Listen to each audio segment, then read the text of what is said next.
Su vaso se detuvo en el aire. La risa que había llenado el bar de oficiales hacía apenas unos segundos se precipitó por un acantilado. Todos los hombres en esa sala giraron hacia la televisión sobre la estantería de licores, donde parpadeaba una alerta de noticias de última hora en rojo. La cámara se desplazó desde la imagen infrarroja de un dron hasta el rostro de una mujer, mi rostro. Uniforme impecable, mirada firme, título en negrita bajo mi nombre, Capitana Marina Torne.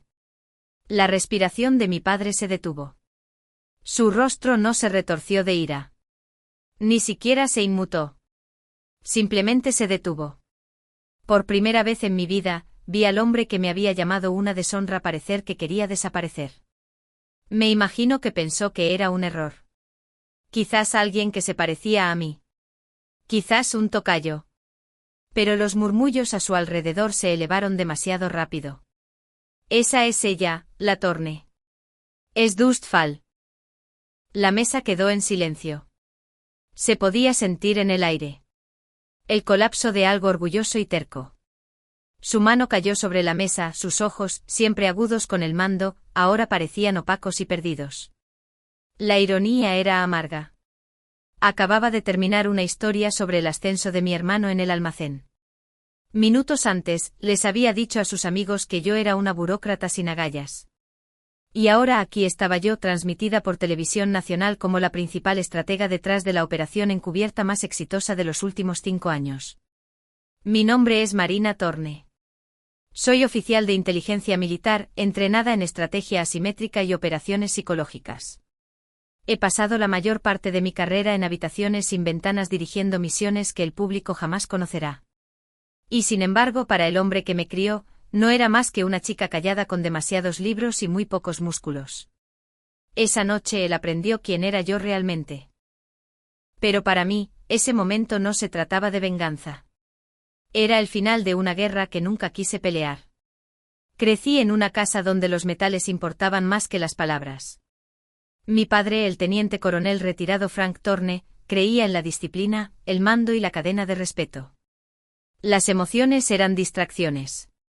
La empatía era una debilidad. Mi hermano Chris, que jugó como linebacker en la escuela secundaria y ahora coordina rutas de envío para un gran minorista, siempre fue el hijo favorito.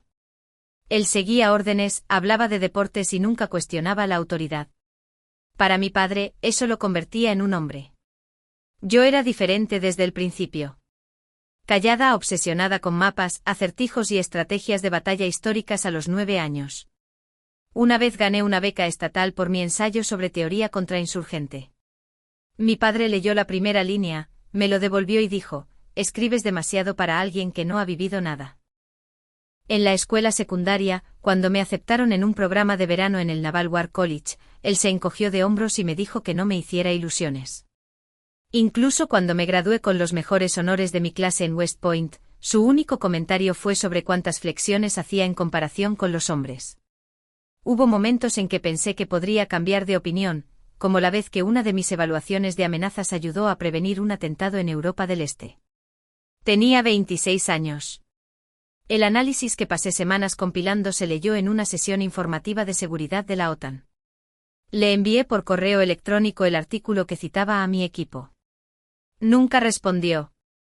Más tarde, durante una videollamada familiar, me preguntó si todavía estaba detrás de un escritorio escribiendo informes que nadie leía. Recuerdo que silencié el micrófono y salí de la llamada. Pero nada me dolió más que el último día de Acción de Gracias. La mesa estaba abarrotada, el pavo seco y la conversación predecible. Mi padre se sentó a la cabecera, copa de vino en mano, resplandeciente con ese orgullo rígido que reservaba para las actuaciones públicas. Se levantó y levantó su copa. Por Chris, dijo, el hombre que mantiene el mundo en funcionamiento. Mi hermano se veía avergonzado pero complacido. Todos aplaudieron. Esperé, esperando que alguna vez dijera algo sobre mí. Cualquier cosa. En cambio miró hacia mí, sonrió y añadió, y Marina, todavía leyendo esos informes secretos en la oscuridad. Debe ser agotador, salvar el mundo con gramática. Algunas personas se rieron, sin saber si debían hacerlo. No dije nada. Simplemente asentí y bebí un sorbo de agua. La tristeza no llegó de inmediato. Cayó más tarde, mientras yo fregaba los platos sola, mientras todos los demás veían fútbol. Me di cuenta de que podía desmantelar una red cibernética extranjera en menos de una hora, pero no podía conseguir que mi padre preguntara cómo había ido mi día. No se trataba de trofeos o elogios. No necesitaba una pancarta. Solo quería ser vista, ser comprendida, no por lo que vestía o lo ruidosa que hablaba, sino por el peso de lo que llevaba, por las decisiones que tomaba que otros nunca tuvieron que pensar. Pero mi padre nunca vio estrategia a menos que viniera con humo y arena. Para él, yo siempre fui la hija callada con la cabeza enterrada en libros, no la mujer que informaba a los generales detrás de puertas a prueba de explosiones. Cada elogio que gané sentí que desaparecía en el momento en que cruzaba nuestro porche. Cuanto más lograba, más invisible me volvía. Y cada vez que presentaba a Chris como el verdadero pilar de la familia, sentía que el suelo bajo mis pies se agrietaba un poco más. No era envidia. Era dolor. Dolor por una relación que podría haber existido si tan solo él hubiera aprendido a valorar un tipo diferente de fuerza. La operación Dusfal no se suponía que fuera mía. Ni siquiera estaba programada para estar de servicio esa noche. Un oficial junior había detectado algunas firmas de calor irregulares cerca de un corredor logístico en Siria Oriental. Parecía un movimiento estándar de cadena de suministro en un satélite. Rutinario, olvidable. Pero algo en el espaciado no cuadraba. Demasiado simétrico, demasiado ensayado. Pedí un segundo escaneo, luego lo crucé con interceptaciones de comunicaciones locales y filmaciones de drones. Lo que encontré no fue una caravana. Era una distracción, y nuestra unidad avanzada estaba cayendo directamente en una trampa. Lo escalé al piso de mando. En 30 minutos, estaba informando a toda la célula de análisis conjunto. Los mapas estaban desplegados, las luces bajas. Expliqué el patrón del enemigo usando caravanas fantasma para atraer nuestras defensas hacia el oeste, exponiendo una base de vigilancia clave cerca de la frontera. Si tenían éxito, cegarían nuestro sistema de alerta temprana durante días. Expuse mi plan, una falsificación cibernética completa. Fabricaríamos un batallón fantasma para simular movimiento hacia el norte. El enemigo giraría, pensando que estábamos reforzando el flanco equivocado. Mientras cambiaban, desplegaríamos silenciosamente nuestro equipo de drones hacia el sur y sacaríamos limpiamente a la unidad de reconocimiento. La sala quedó en silencio cuando terminé. El general Pierce se inclinó hacia adelante, codos sobre la mesa, ojos en la pantalla. Luego me miró. La pausa fue pesada. Preguntó si estaba segura. Dije que sí. Preguntó si era ejecutable dentro de la hora. Ya tenía los scripts en ejecución. Miró hacia abajo, asintió una vez y dijo, «Es tu decisión, capitana». 3 palabras que lo cambiaron todo. Lanzamos Dustfall a las 0317 hora local. Sin disparos, sin alarmas, solo enmascaramiento de código y el ritmo exacto de la confusión controlada. Al amanecer, la amenaza se había disuelto. Nuestro equipo estaba fuera. Ni un rasguño. Me senté en la sala de monitoreo con los auriculares quitados, observando las líneas finales de telemetría parpadear en verde. Sentía opresión en el pecho. Mis manos temblaban. No vitoreé. Simplemente miré fijamente. El silencio significaba que lo habíamos hecho bien. Al día siguiente por la tarde los susurros ya habían comenzado. Los analistas de CENTCOM mencionan un nuevo protocolo, un nombre flotando entre hilos de chat cifrados y memorandos clasificados de acciones posteriores. Ya no era solo una auxiliar. Era la arquitecta de algo limpio, audaz y efectivo. Por primera vez en mi vida, la gente uniformada usaba mi nombre en oraciones que comenzaban con respeto. Dusfall no solo había protegido una base.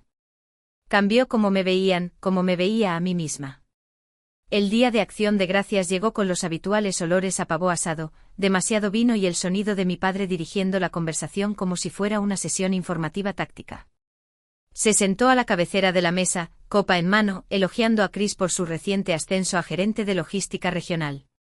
Según él, Chris mantenía vivas las cadenas de suministro y salvaba la economía estadounidense por sí solo. Todos aplaudieron. Esperé pensando que tal vez esta vez reconocería lo que había hecho apenas unos días antes. Dustfall acababa de ser desclasificado dentro de un circuito cerrado. Se había enviado un memorando. Mi nombre estaba en él. En cambio, mi padre se giró hacia mí con esa media sonrisa que siempre usaba cuando estaba a punto de ser despectivo. Dijo algo sobre que yo todavía me escondía detrás de los teclados en teoría, y luego añadió que debía ser agradable tener un trabajo donde los errores no costaran vidas reales. La mesa soltó una risa educada.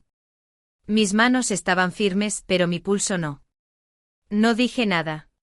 No expliqué que las decisiones que tomé la semana pasada impidieron un ataque de represalia. No mencioné el correo electrónico cifrado del general Pierce agradeciéndome por salvar una unidad de reconocimiento crítica. Simplemente pasé el puré de patatas y asentí. Esa noche, mientras lavaba los platos sola, vi mi reflejo en la ventana de la cocina. No me veía enfadada. Me veía cansada, no del tipo de cansancio que el sueño podía arreglar. Era el agotamiento que proviene de años de ser ignorada, no vista y deliberadamente incomprendida. Esa noche acepté una verdad con la que había luchado demasiado tiempo. Él no iba a cambiar. Ni la lógica, ni la evidencia, ni el control lograrían jamás salvar la distancia entre quién era yo y quién quería que fuera. Él no hablaba mi idioma. Yo había estado tratando de llegar a él en un dialecto de afecto, humildad y orgullo compartido. Pero él solo respondía al rango, a los elogios públicos, a lo que podía cuantificarse y transmitirse. Así que dejé de escribir cartas en silencio. Dejé de esperar momentos de gracia.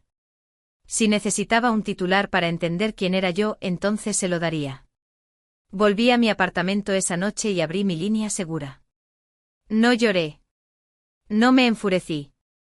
Redacté un esquema operativo, un plan que no dependía de mendigar amor. Era hora de informarle en el único idioma que respetaba. Y esta vez, no podría apartar la vista. Pedí el favor sin dudarlo. El mayor Derek Evans me debía la vida de su hermano, aunque nunca lo diría en voz alta. 18 meses antes, había detectado un patrón en el tráfico de comunicaciones cerca de Mosul que parecía cebo. El mando dudó. Presioné. Desviaron la unidad del hermano de Evans 30 minutos antes de que detonara una emboscada. Él nunca lo olvidó. Así que cuando me comuniqué a través de una línea segura, mi solicitud no fue personal. Fue estratégica. Necesitaba que se contara una historia. Él era el hombre que podía asegurarse de que llegara exactamente al objetivo correcto. Le expliqué todo con detalles clínicos y tranquilos. Permitiría una entrevista limitada, sin detalles identificativos más allá del rango y la operación. La cadena recibiría imágenes de la superposición digital de Dustfall, y se le permitiría usar mi voz con modulación. Lo más importante, le dije que el momento tenía que ser preciso. Viernes por la noche 7, transmisión en vivo en el segmento de análisis militar de Global Defense News. Eso no fue aleatorio. Era la misma hora en que mi padre y su antigua unidad se reunían semanalmente en el Fort Hawthorne Officers Lounge, la misma sala donde mi nombre nunca se había pronunciado con respeto. Evans no preguntó por qué. Sabía que era mejor no hacerlo. Solo preguntó si quería un asiento en el estudio. Dije que no. Esto no era para hacer alarde. Era una operación de entrega. Silenciosa. Exacta. Medida. Quería que mi padre supiera la verdad de la misma manera que él juzgaba al mundo, en registro, en pantalla, sin posibilidad de interrupción. Esto no fue una confrontación. Fue una actualización, una corrección táctica a un error de larga data en su archivo mental. Coordinamos con el productor de la cadena, organizamos la verificación clasificada a través de asuntos públicos y fijamos la fecha de emisión. Revisé el guión línea por línea. Me aseguré de que destacara la naturaleza de la operación, sus implicaciones y la inteligencia detrás de ella sin decir mi nombre hasta el momento final. El segmento terminaría con la revelación formal del oficial detrás de Dustfall. Mi foto, mi nombre, mi rango oficial y la condecoración. Todo firmado por el Departamento de Defensa. Una vez que todo estuvo en movimiento, me retiré. No le conté a mi madre. No advertí a mi hermano. No fui a ver. Simplemente esperé porque esto no se trataba de venganza. Se trataba de alineación. Durante años mi padre había hablado de honor, claridad y legado como si fueran monedas que solo él podía definir. Yo había aprendido a comerciar en un mercado diferente, uno construido sobre la precisión y el impacto. Y ahora finalmente estaba cobrando. El bar estaba ruidoso esa noche. La risa resonaba en las paredes revestidas de madera, las copas chocaban y el zumbido de viejas historias de guerra llenaba el espacio como humo. Mi padre se sentó cerca del centro comandando la atención como siempre. Estaba en medio de la frase, contando una historia de su despliegue en Kandahar. Sus manos animadas, su voz retumbante. El televisor en la esquina era ruido de fondo, sintonizado en noticias de defensa global, como siempre. Nadie le prestaba mucha atención hasta que la voz del presentador rompió el silencio con algo desconocido, urgente, cortado, interrumpiendo. Interrumpimos este programa con un informe especial. Las conversaciones se detuvieron, las cabezas giraron. En la pantalla una imagen satelital se iluminó, seguida de una imagen de dron granulada y superposiciones de objetivos brillantes. El presentador explicó que un estratega anónimo había orquestado una operación encubierta que evitó un conflicto multitarea. Operación Dusfal. La cara de mi padre se tensó. Algunos hombres se inclinaron. Alguien silbó bajo. Fue quirúrgico, dijo el presentador. Indoloro, brillante. Un nuevo tipo de guerra. La sala se aquietó, el tipo de silencio que se hincha cuando algo más grande que tú comienza a desplegarse. Luego llegó la línea que quebró el aire. El Departamento de Defensa ahora nos ha autorizado a revelar el nombre del arquitecto detrás de Dustfall. La cámara se desplazó de mapas de batalla a una imagen fija. Mi retrato oficial, limpio, nítido, el rango de bajo, audaz y final. Capitana Marina Torne. Mi padre no se movió. No parpadeó. Un murmullo bajo pasó por la sala. ¿Esa es ella? Espera, es la hija de Frank. Otra voz, uno de los oficiales más jóvenes, se levantó lentamente. Su voz se escuchó. Esa es Valkyrie. Ella es de la que todo el mundo ha estado hablando. Todas las miradas se volvieron hacia mi padre. El orgullo que había vivido en su rostro momentos antes se drenó por completo. Parecía un hombre que había sido golpeado en el estómago, pero que aún no había descubierto cómo volver a respirar. Sus hombros se hundieron. Su boca se abrió, luego se cerró buscando palabras que no existían. Nadie se rió. Nadie habló. Ya no era un líder. Era un hombre fuera de tiempo, acorralado por la verdad que nunca pensó que tendría que enfrentar. La transmisión terminó con el presentador leyendo mi condecoración. Liderazgo estratégico excepcional elogiado por el Comando Central. La pantalla se desvaneció a negro. Aún así, mi padre no dijo nada. Uno por uno, sus amigos apartaron la mirada de él. Algunos asintieron con un respeto silencioso. Pero no para él. Para mí, y en ese momento, sin levantar la voz, sin poner un pie en esa sala, había dicho todo lo que alguna vez necesitaba decir. 6 meses después me encontraba al frente de una pulcra mesa de conferencias dentro de la División de Estrategia Asimétrica del Pentágono. La sala era elegante, sin ventanas, y zumbaba con una precisión silenciosa. Mi equipo, una mezcla de analistas veteranos y mentes frescas del MIT, se movía como un reloj. Debatíamos escenarios, desglosábamos matrices de amenazas y tomábamos decisiones que reverberarían mucho más allá de los muros que nos rodeaban. No hubo aplausos ni palmadas en la espalda, solo respeto. Ganado, silencioso, absoluto. Nadie aquí me llamaba rata de biblioteca. Me llamaban capitana o simplemente Torne. Mis ideas no eran entretenimiento. Eran doctrina. No perdíamos el tiempo explicando por qué pertenecía. Confiaban en mí porque cumplía. Cada estrategia que escribía ayudaba a proteger a alguien. Cada decisión que tomaba tenía peso. No era glamoroso. Simplemente era real. Y por primera vez sentí que pertenecía a algo que no era condicional. Una tarde, durante una pausa en las operaciones, llegó un correo electrónico. La línea de asunto era mi nombre, solo Marina. Era de él. Dudé sobre él por un momento antes de abrirlo. 3 líneas. Vi el informe. Tu servicio es encomiable. Tu madre y yo quisiéramos hablar. Eso fue todo. Ningún reconocimiento de lo que había dicho antes. Ningún reconocimiento de los años que me había desestimado con una sonrisa y un encogimiento de hombros. Lo leí una vez, tal vez dos. No sentí nada. Ni ira, ni alivio, solo quietud. La parte de mí que solía doler por sus elogios se había callado. Archivé el correo electrónico sin responder. No lo borré.